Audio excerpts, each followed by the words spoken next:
วดละครสั้นอันดับที่3ได้แก่โรงเรียนมัธยมต้นมัธยมต้นไหน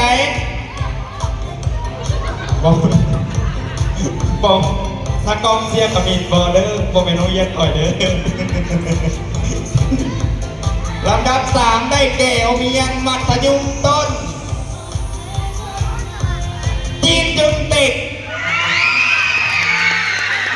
ขอเกียรติต้องมือดังในโรงเรียนจีนจุนเต็ก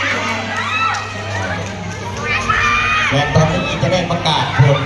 ลำดับที่1กันเลยเนาะถ้าโรงเรียนไหนบริประกาศเนี่ยเป็นลำดับที่2นะเอาแบบนี้เลยเราลุ้นเลยนะ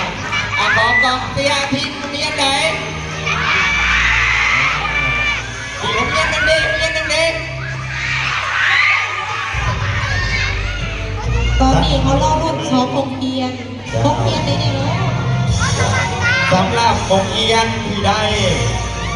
รางวัลที่1หรือรางวัลชนะเลิศบทแข่งละครสั้นปีนี้